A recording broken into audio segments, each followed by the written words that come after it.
Yeah, I'm losing my edge. And I want to start talking about mechanics for scalping futures.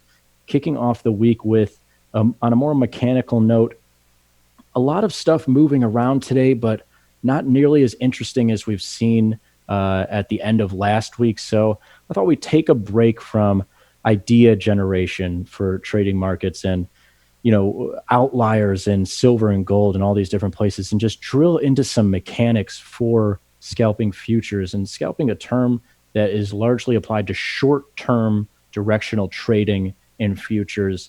And aside from institutional reasons for having created futures, this was really the most popular thing when futures came to proprietary trading shops or retail traders, people who are just trading on their own.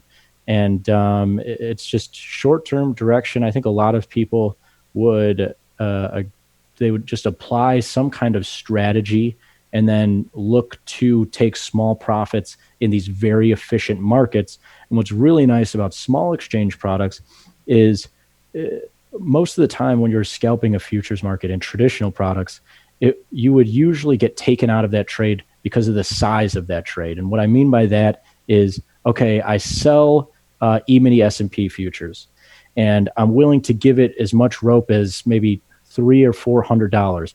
E-mini S&P futures, especially recently, will move $300 or $400 in a couple of minutes. And if that's as much as I, given my account size or all my background, am willing to give, that's a short trade. It doesn't let my strategy play out.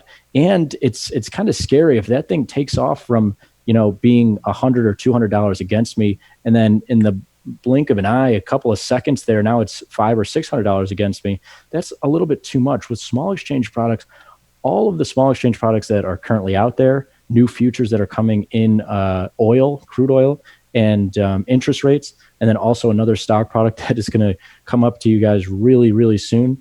On average, these markets all move about $100 a day.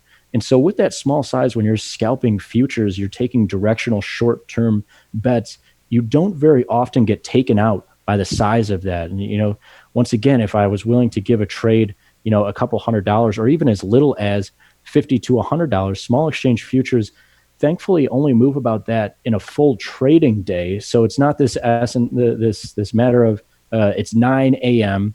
I sell the small stock 75 and I want to make or lose $50 on it. And then immediately it's $50 against me. That very rarely happens in these smaller products that are sized for everyone. That being said, you can get that risk up to $300 by, instead of selling one, selling 5 or 6, but very manageable, allowing everyone to get into the future scalping business. And that is the end of my diatribe on future scalping in general. And diving a little bit deeper, winning strategies in a 50-50 world are very hard to find. And the strategy piece of it is very important. It's I guess the more artistic part of trading, which is I need to find something that is creative, something that I think that there's edge in this market. When this happens, I buy this market. When this happens, I sell this market.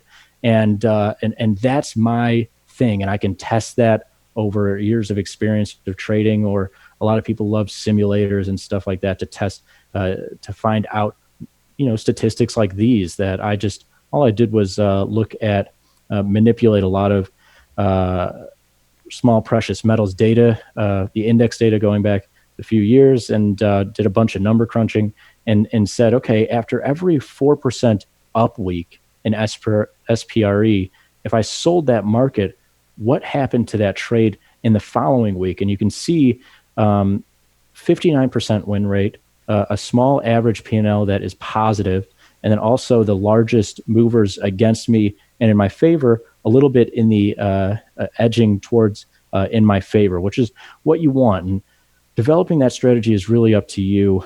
I chose this because metals are especially relevant recently, and a lot of people have their eyes on them. But you develop your own strategy, and then you move on to mechanics, which it's, I guess, more boring because it's not as artful and creative as discovering your strategy. But it makes me feel a lot better because you decide your mechanics and then you stick with them. There's not a lot of variability. It's, you look at these different things where, like, okay, if metals do this, then I look to do that. And it's kind of a little bit looser there.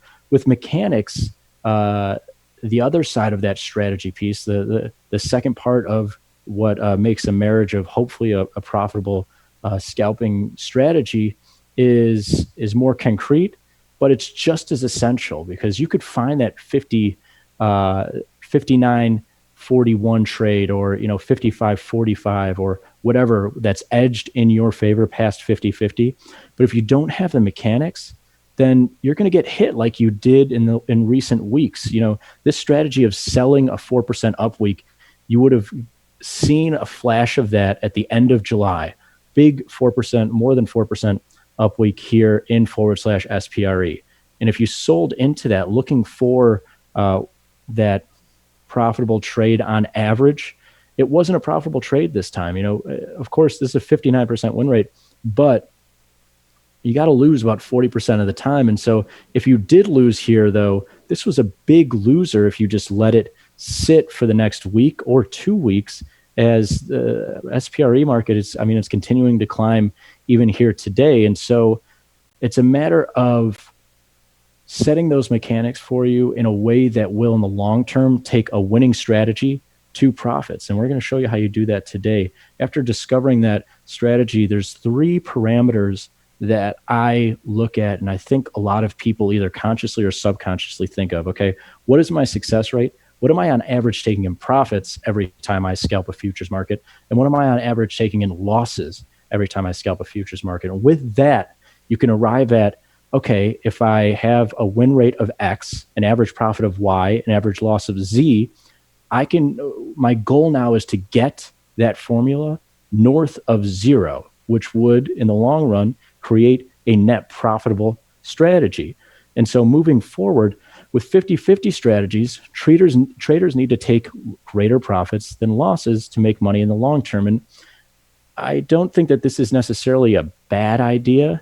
If I kind of shy away from giving an opinion on anyone's strategy. If you find something that is theoretically 50-50 and you can game it in a way that you on average make $100 but only lose $50, then yeah, you've got a theoretical long-term profit. But what we usually look at is something more in this caliber. We started off with a strategy that was north of 50% historically. If I have a win rate that is pushed past 50% in my favor, then I, as a trader, can still end up with net losses if the average losing trade is larger. And so this is that next piece of it is you can do the 50-50 thing and try to take larger profits than losses. I mean, you could even look at, I know there's a lot of black swan funds or just like outlier people who trade looking for outliers who have success rates as low as 5%, but when they win,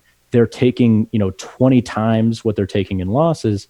That's totally cool. But for scalping purposes, I think most people are looking for a strategy that has a win rate above 50%. The only thing, though, after you get that in your favor, you can't be taking losses that are 1.5, 2, or 3 times those average profits.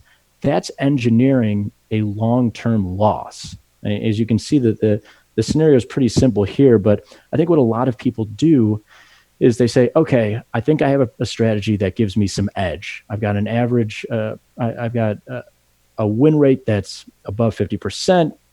I found something here in these futures markets or across all futures markets that I have some edge in.